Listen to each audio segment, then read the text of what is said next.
তোমরা কারা কারা আমার মতো এরকম হুটহাট করে কিছু একটা প্ল্যান করে মানে খাও সেটা বলো তো। মানে হঠাৎ করেই আজকে আমার সাথে সেরকম একটা হয়েছে। মানে দুপুরবেলা বলবো না, মানে সকালে যে আমরা ভাতটা খাই সেই ভাতটা আর কি আমার একদম খেতে ইচ্ছে করছিলো না। মানে মনে হচ্ছিলো তো অন্য কিছু বানিয়ে খাই, ভাত তো রোজ খাই। তো যেমনি ভাবা তেমনি কাজ, একটু চাউমিন মানে খেতে ইচ্ছে করছিলো, কিন্তু ঘরে চাউমিন ছিল না। কিন্তু বাবুকে যেহেতু আমি ম্যাগিটা খাওয়াই, তাই জন্য ম্যাগি আমাদের ঘরতে মানে সবসময় থাকেই। তো সেখান থেকেই একটা ম্যাগি নিয়ে ভাবলাম যে আজকে ম্যাগি চাউমিন বানিয়ে খাই। সেটা খেতে কিন্তু একদম মন্দ না। তাই যেরকম ভাবা আর কি সেরকমই কাজ। আর এদিকে দেখো বাবুর জন্য মাছের ঝোল করবো, সেটাও আমি এদিকে রেডি করে নিয়েছি। সাথে মানে আমি আমার জন্য ম্যাগি চাউমিন বানাচ্ছি আর কি। আমি একাই খাবো, সবারই খাওয়া হয়ে গিয়েছে, কিন্তু সকালে আমি একদমই ভাত খাইনি।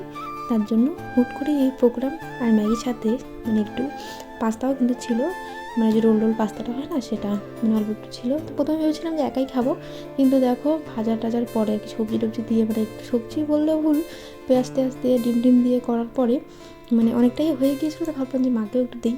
মানে মা আর আমি বাড়িতে আছি দুজনই, তোমাদের দাদাভাই বাড়িতে নেই, থাকলে ও ভাগ বসাতো। ওরও কিন্তু এইসব জিনিসের প্রতি খুব লোভ। আর এদিকে বাবুর মাছের ঝোল করবো, সেটারই মশলা, মানে মশলা বলতে একটু পেঁয়াজ থেতো করে নিয়েছি আর একটু রসুন।